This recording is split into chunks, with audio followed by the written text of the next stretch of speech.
যেই দেশে যায় তোমার আকাশ বাতাসে তবু যেন দেখিবারে পায়। আমাদের প্রিয় মানুষ, কাছের মানুষ, অতি আপনজন খন্দকার মোহাম্মদ আব্দুস শুকুর, আমাদের পাঠচক্র ভেড়ামার অন্যতম প্রতিষ্ঠাতা, বয়সে বড় হলেও দীর্ঘদিন ধরে একসাথে পথ চলেছি, সাইফুল আলম।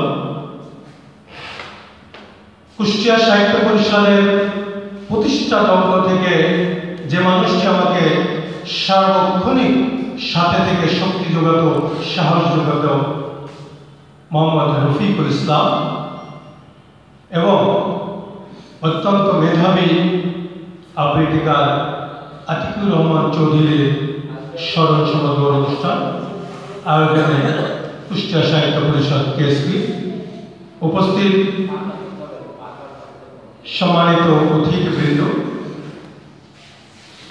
বিভিন্ন পর্যায় থেকে আগত আমাদের কবি, সাহিত্যিক, আবৃত্তিকার, গীতিকার, শিল্পী, সাংবাদিক, শিক্ষক, আসসালামু আলাইকুম। স্মরণ সভায় বক্তৃতা দেওয়ার কিছু নয়, তাদের স্মরণ করা, দোয়া করা। কিন্তু প্রশ্নটা হচ্ছে স্মরণ করা। আসলে আমার একটা কথা মনে আছে, তাদের ভুললাম কখন যে তাদের স্মরণ করব। তারা তো সব সময় আমার মধ্যে বিরাজ করে। তাদের কর্ম, তাদের কাজ, তাদের যে প্রতিভা, তাদের লেখনী, তাদের উচ্চারণ, সবগুলোই সবসময় মনে করি। তারপর বিধান, বিধির বিধান। আরবি সাহিত্য বলে কুল্লু নাফসিন যায়কাতুল মউত, প্রত্যেক প্রাণীকে মৃত্যুর স্বাদ গ্রহণ করিতে হইবে। ইংরেজি সাহিত্য বলে ম্যান ইজ মর্টাল। আর বাংলা সাহিত্য তথা আমাদের শরৎচন্দ্র বলে গেছেন, জগতে প্রত্যক্ষ যদি কিছু থাকে তো সে মরণ। সুতরাং নিয়মের বেড়াজালে তারা চলে গেছে। আমাদের তাদেরকে স্মরণ করা এবং দোয়া করা ছাড়া আমাদের কিছুই করার নেই। খন্দকার মোহাম্মদ আব্দুস শুকুর আপাত মস্তক একজন সৎ মানুষ, একজন শক্তিশালী লেখক। সে কখনো অন্যায়ের সাথে আপোষ করে।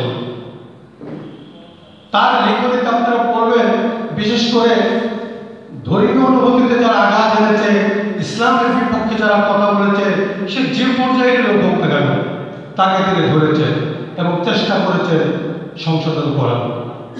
আমি তাকে অনেক বলেছি, বলল না, আমি ন্যায় নীতিতে থাকবো, সে যে পর্যায়ের লোকই হোক। এবং একটা কথা বলে দিই এখানে, যে আমি সাধারণত আমার কাছের মানুষ মারা গেলে দেখি না। কেননা আপনারা আমার সামনে আছে, আপনাদের চলাফেরায়, হাসি, যে চেহারা, ফুটন্ত চেহারা আমার হৃদয়ে গাঁথা রয়েছে। মৃত ব্যক্তির ওই হালকা বিকৃত এই চেহারা আমি দেখি না। কিন্তু আমি কেন জানি শুকুর চাচা মৃত লাশটা আমি দেখলাম, আমি বুঝলাম যে যে লাশগুলো আমি দেখি নাই ভুল করেছি। কারণ শুকুর চাচা চেহারা খুব লাল টকটকে ফর্সা ছিল না, শ্যামলা লোক ছিল, মানুষ ছিল। কিন্তু মৃত্যুর পর তার লাশের দিকে আমি তাকিয়ে দেখলাম, আল্লাহর কি অমোঘ বিধান যে তার চেহারার মধ্যে একটা নূর জ্বলজ্বল করছে। এটা হচ্ছে সততার পুরস্কার। আল্লাহ তাকে বেহেশত নসিব করুক। সাইফুল আলম আমার বয়স অনেক বড়, প্রায় 15 বছর একসাথে আমরা উঠা বসা করছি। আমার চেম্বারে বসত, আড্ডা দিত। এরকম প্রাণ খোলা মানুষ আমি খুব কম পেয়েছি, এবং একজন দক্ষ সংগঠক। এই মানুষটাকে আমরা চিনতে পারি নাই, মূল্যায়ন করি নাই। একটা ছোট্ট গল্প বলে বুঝবেন, উনি সাইফুল আলম চাকরি করতেন গোয়ালন্দ। শীতকাল, বাজারে বসে চা খেয়ে আড্ডা দিয়ে রাত 11টায় তার মেসেজ উঠেছে। ইসলাম তাই মাধ্যমিক বিদ্যালয়ের প্রতিষ্ঠাতা সভাপতি। এই মানুষটির সাথে আমি কাজ করেছি কুষ্টিয়া সাহিত্য পরিষদের প্রতিষ্ঠা লগ্ন থেকে। তার মধ্যে অলওয়েজ পজিটিভ দেখতে হবে, কোনো নেগেটিভ চিন্তা তার মাথায় কাজ করতো না। এবং একটি কাজ করতে গিয়ে যখন আলাপ করেছি, সবাই বলেছে যে এই কাজ করা সম্ভব নয়। এক কথা রফিকুল বলেছে যে এই কাজ করা যায়।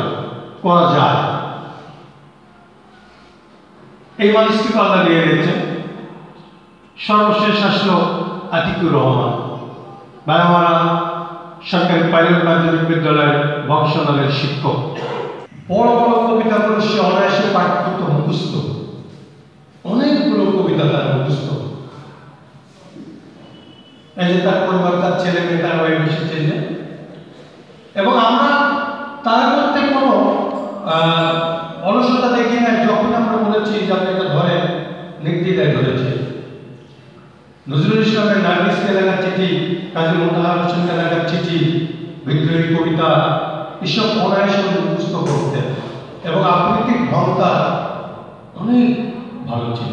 হয়তো এই ভেড়ামারায় থাকার কারণে তারা বঞ্চিত হয়েছে। এই মানুষগুলো যদি ঢাকা থাকতো, লেখক গবেষক মীর হাসান, তার বাড়ি বাহাদুরপুর, উনি দীর্ঘদিন বাংলাদেশ বেতার এবং জাপানে উনি চাকরি করেছেন।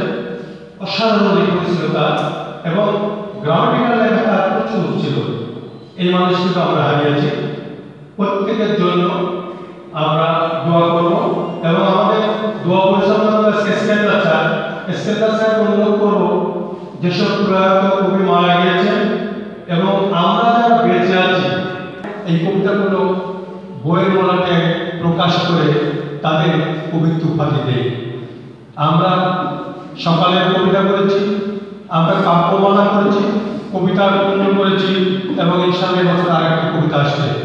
সেখানে এরকম ছোট ছোট বেড়ামারা সুযোগ বঞ্চিত অনেক কবির কবিতা সেখানে যাচ্ছে। দোয়া করবেন আমরা যেন এইসব মানুষের পরে কাজ করতে পারি। এবং আমরা কুষ্টিয়াকালে বিভিন্ন সময় কম্বল বিতরণ করি, আমরা কালার বিতরণ উৎসব করে থাকি। এরকম বিভিন্ন সময় আমরা বিভিন্ন রকম আম বিতরণ উৎসব করেছি, কাঁঠাল উৎসব করেছি। চেষ্টা করি আমরা আপনাদের সামনে থাকার, আগামীতেও যেন আপনাদের সেবা করতে পারি, সেই প্রত্যাশা ব্যক্ত করে সকল কবি সাহিত্যিক সুধীজনকে আমাদের কুষ্টিয়া সাহিত্য পরিষদের পক্ষ থেকে শুভেচ্ছা এবং অভিনন্দন জানিয়ে আমি আমার স্বাগত বক্তব্য শেষ করছি। পাশাপাশি পরবর্তী বক্তাদেরকে অনুরোধ করব সংক্ষিপ্ত কথা বলে যেন সব কবিদেরই আমরা দু এক কথা শুনতে পারি। সবাইকে ধন্যবাদ।